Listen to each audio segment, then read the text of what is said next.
बिस्मिल्लाहिर्रहमानिर्रहीम। अस्सलाम वालेकुम। क्या हाल है आप सबके?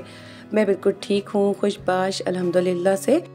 और आज मैंने सोचा कि मैं नाश्ता नहीं करूँगी क्योंकि मुझे बहुत ज़्यादा एंजाइटी और नोज़िया सा हो रहा था फ़ील।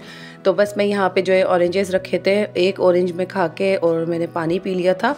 तो बस मैं यहाँ पे ऑरेंज खाने के बाद अपने काम में लग गई थी। थोड़ी देर रेस्ट करने के बाद बच्चों को ब्रेकफास्ट बना दिया था। उसके बाद फिर जो अर्ली मॉर्निंग हो जाती है तो इंसान यही सोचता है कि कुछ क्लीनिंग घर की हो जाए, क्योंकि इतना ये अब जो टाइम आ रहा है, बिज़ी आ रहा है सारा आगे। तो यहाँ पे जो ये वाली कबर्ड ओपन है पूरी, इस वाली कबर्ड को मैं चेंज कर दूँगी उस वाले रूम में जहाँ मेरी कबर्ड रखी है। तो उसका डोर है, तो उसमें क्या होगा कि ये सारे कवर्ड हो जाएंगे। अब ये ओपन पड़े हुए थे सारे कपड़े, तो क्या हो जाता था, मीनू की फ्रॉक्स जो थी ना उस पर डस्ट आ जाया करती थी, तो मैं झाड़ती रहती थी। लेकिन मुझे जो है इतना बड़ा बैग नहीं मिल रहा था कि मैं मीनू की फ्रॉक्स जो है उसमें रख दूँ। फिर मेरे जहन में आइडिया आया कि मैं यहाँ वाली कबर्ड में इनको शिफ्ट कर देती हूँ और इसके जो कंफर्ट वगैरह हम रखते थे इसमें, तो ये उधर शिफ्ट कर देते हैं। तो बस यहाँ जो है असर का टाइम भी होने को करीब हो रहा था। वैसे यहाँ बहुत ज़्यादा अंधेरा नज़र आया आपको विंडो से, लेकिन इतनी कोई शाम नहीं हुई थी अभी मेरे पास बहुत सारा टाइम बचा था और बहुत सारे काम बचे थे और जो कि मुझे निपटाने थे। तो ट्रैश बॉक्स की बारी आ गई थी और ये मैंने आपके लिए क्लिप रख लिया था।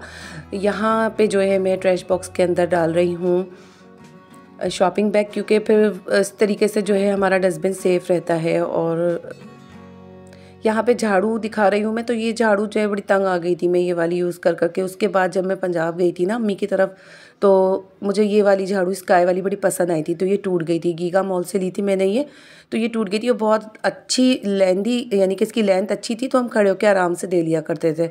उसके बाद मैं दाऊद मार्ट से ले आई थी, मेरी स्काई वाली टूट गई थी, ये ग्रीन वाली ले आई थी। तो इससे काफ़ी जो है वो ईज़ी टू यानी कि क्लीनिंग हो गई है।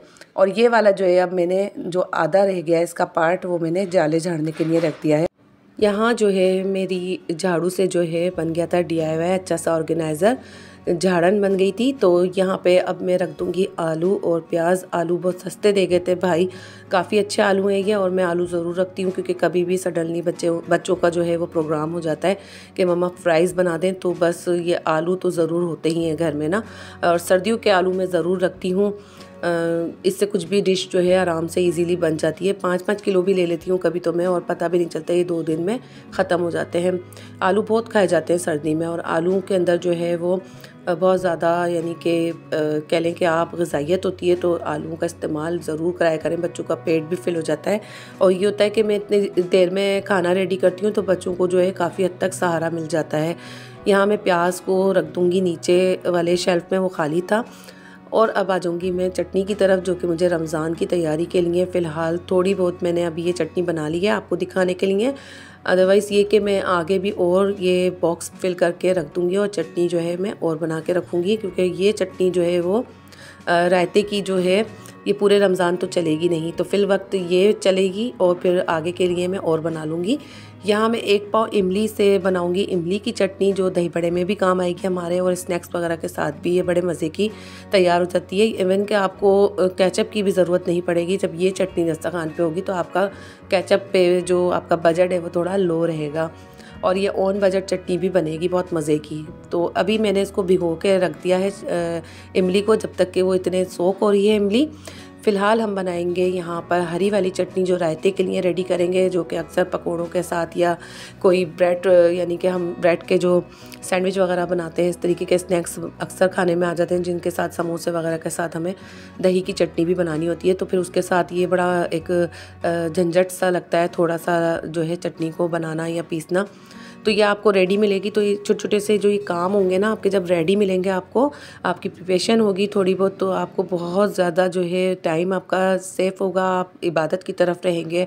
रमज़ान में जितनी हो सकती है हमें ज़्यादा से ज़्यादा जो है वो इन कामों को पहले निपटा के इबादत की तरफ जाना चाहिए, ना कि हम खाने पकाने और ना किचन में ही बिज़ी रहें सारा वक्त।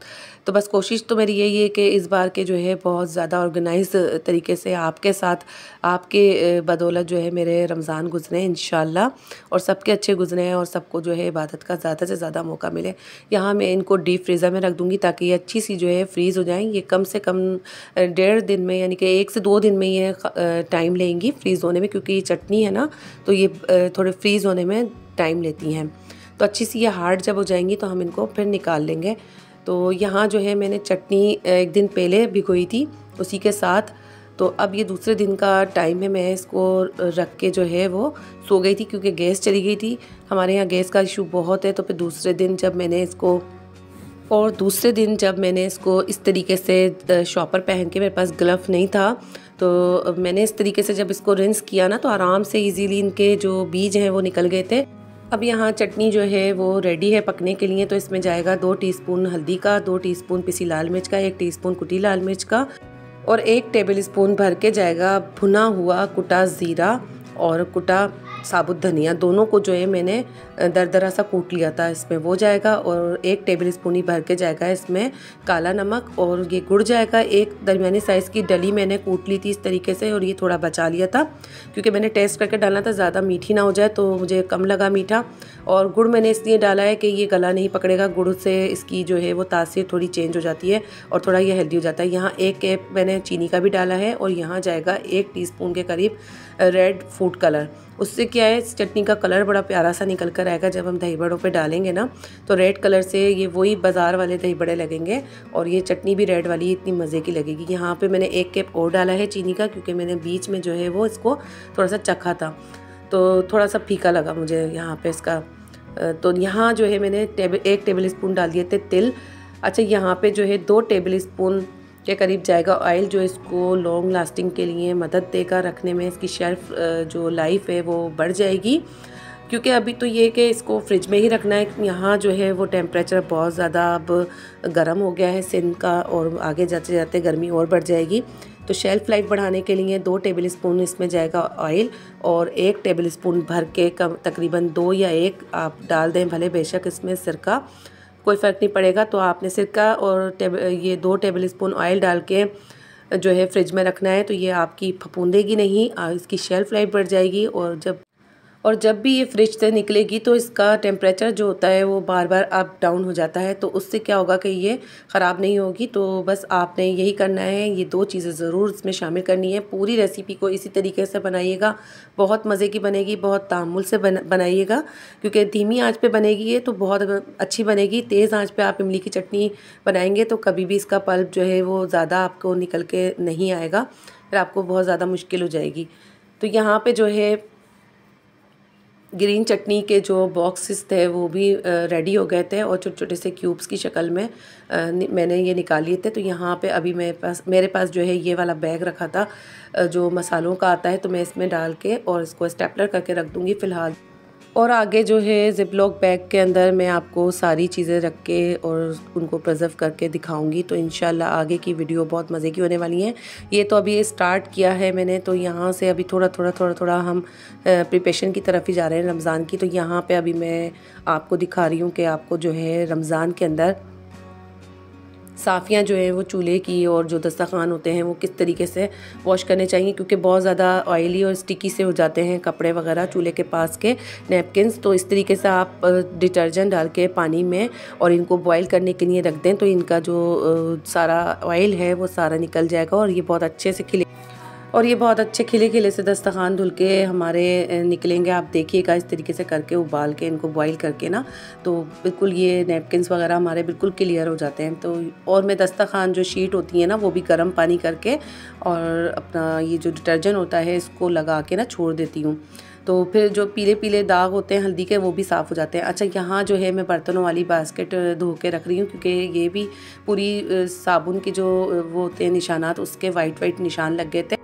तो टूथब्रश जो होता है उसकी मदद से मैं इसको साफ़ कर लूँगी। और टूथब्रश बहुत काम आता है, जहाँ जहाँ ये बारीक सी जो अंदर एजेस होती हैं टोकरी की, तो वहाँ पे जो है वो टूथब्रश जाके सारा नीट एंड क्लीन कर देता है बास्केट को। तो मैं इसको धो के साफ़ करके रख दूँगी पहले ड्राई करके। और अब मैं जो है सारे बर्तन मैंने यहाँ पे साबुन लगा लिए थे, अब मैं आपको जो है वो धो के दिखा रही हूँ क्योंकि मैं आपसे सुबह से रात तक की पूरी अपनी रूटीन शेयर करूँगी काम के हवाले से। तो आज जो है शायद आपको शायद नहीं एग्जैक्टली कि आपको कुकिंग नहीं मिलेगी आज, क्योंकि काम बहुत ज़्यादा थे मेरे। और कुकिंग तो हुई है लेकिन चटनी वगैरह बन ही गई, चूल्हे से तो हम बच ही नहीं सकते ना, चूल्हे के काम काज से। तो उसके बाद तो मैंने पकाया था ऑफ कैमरा खाना, पूरा रेडी किया था। इस सारी सिचुएशन के बाद मैंने आप सोचें कि फिर मैंने यहाँ पे 2 घंटे खड़े होकर खाना भी पकाया था, मैंने सालन बनाया था और रोटी भी बनाई थी। इतनी थकन हो जाती है और रात तक भी हम लोगों की जो ड्यूटी है वो ख़त्म नहीं होती। फिर हस्बैंड आ जाते हैं तो उनको मेडिसिन देना, दूध देना बच्चों को, तो बस यही चल रहा होता है। और फिर उसके बर्तन धो के, और जो है मैंने थोड़ा थोड़ा अभी कुरान भी पढ़ना शुरू कर दिया है ताकि ये कि मेरा मिड रमज़ान तक एक कुरान ख़त्म हो जाए। तो बस ये महीने जो होते हैं रजब, शाबान, रमज़ान के, ये इबादत के होते हैं और बहुत सारे आपके जो है काम भी चल रहे होते हैं ईद तक के, क्योंकि रमज़ान में कोई क्लीनिंग नहीं हो पाती। बस यही होता है कि किचन से पका लिया और फिर आपने जो है सीधा इबादत की तरफ जाना है। अल्लाह ताला के हुजूर सजदा गो रहे हैं और हम बस दुआ गो रहे हैं कि बस अल्लाह ताला हमारे इस रमज़ान के सबके सारे मसले मसाइल जो है वो हल हो जाएं, सबकी परेशानियां, जो दुआएं हैं सबकी जायज़ वो अल्लाह ताला कबूल करें इस रमज़ान की बरकत से, इस रमज़ान की इबादतों की बरकत से। तो सबकी अल्लाह ताला दुआएं कबूल करें, आमीन। बस यहाँ जो है सभी अपने अपने तौर पे लगे हुए हैं, जो यूट्यूब पे है, जो नहीं है, सभी को यही होता है कि सबकी एक ही टेंशन होती है कि नहीं यार रमज़ान से पहले सारे काम करके रखने हैं। तो आप लोग भी अपने किचन को और घर को, ख़रीदारी सब निपटाने में लगे हुए होंगे। तो बड़ी रौनकें लगी हुई होती हैं इन 2 महीने में, और मुझे रजब और शाबान के महीने बहुत अच्छे लगते हैं। तो बस पता नहीं क्यों ये 2 महीने तो ये बहुत ही अच्छे लगते हैं, क्योंकि रमज़ान की आमद होती है और जब रमज़ान आ जाते हैं ना तो एक एक दिन जा रहा होता है, तो ऐसा लगता है बस ये मेहमान हैं और चले जाएंगे। बहुत याद आते हैं, पूरे साल इस महीने को मिस करती हूँ। तो पता नहीं आप लोग भी करते हैं या नहीं, मुझे बहुत रोना आता है आखिर में। और हमारे यहाँ शान रमज़ान की ट्रांसमिशन जो होती है वो सहर और अफ्तार की दोनों की वॉच की जाती है डेली। तो माशाल्लाह से जो है हम लोग रात की ट्रांसमिशन पूरी फैमिली बैठ के देखती है। तो यहाँ पे मैंने अपने सिलेंडर को भी धो लिया था और साफ़ियाँ भी धो ली, और बस रमज़ान की बात करते करते मैं अपने टॉपिक से भी हट गई। तो यहाँ वैसे तो खैर सारी बातें ही रमज़ान की हो रही हैं, बस यहाँ जो है जब भी मैं गैलरी में आती हूँ तो बाहर की तरफ ज़रूर देखती हूँ, आसमान की तरफ। ऊपर इस वक्त बहुत अच्छा लग रहा होता है आसमान मुझे शाम के टाइम। तो यहाँ जो है चूल्हे अब धुल जाएंगे, साफ़ हो जाएंगे। वैसे तो डेली बेस पे ही सारी सफाई हो रही होती है, और ये अच्छे से मैं मैक्स पाउडर और डिटर्जेंट से साफ़ कर लूँगी कपड़े धोने वाले। तो बस यहाँ पे इतनी कोई नीड नहीं थी, और ये मैंने आपको बताया है कि वैसे ही बहुत बुरे हाल में मुझे मिले थे। तो बस मैं थोड़ी बहुत इनकी ये साफ़ सुथराई करती रहती हूँ। ये जो स्टील के इसके अंदर बने हुए हैं ना 4 जो बने हुए हैं पैनल से, तो इसमें मेरे हाथ जो हैं काफ़ी ज़ख्मी हो जाते हैं। अच्छा, मैं आगे रमज़ान में क्योंकि फुल कुकिंग होगी, 2 टाइम 3 टाइम कुकिंग होती है रमज़ान में, तो मैं एस्टोनिश का जो है लेकर आऊँगी क्लीनर। वो बहुत बेस्ट होता है चूल्हे वगैरह स्टिकी ग्रीसी जगहों को साफ़ करने के लिए। तो अभी जो मेरा नेक्स्ट टूर लगेगा तो उसमें मैं ज़रूर आपसे शेयर करूँगी वो वाला क्लीनर, तो उससे बहुत आसान हो जाएगा। यहाँ पे देखें सारे चूल्हे जो है वो साफ़ सुथरे हो गए थे। किचन थोड़ा बहुत काम मैंने निपटा लिया है। आप भी इस तरीके से अपने सारे काम निपटाते रहें। रमज़ान की आमद है, जल्दी से काम करके आप लोग भी अपने तैयारी करें रमज़ान की। आज के लिए बहुत सारा हो गया, मिलेंगे अगली व्लॉग में। जब तक के लिए अल्लाह हाफ़िज़, बाय बाय।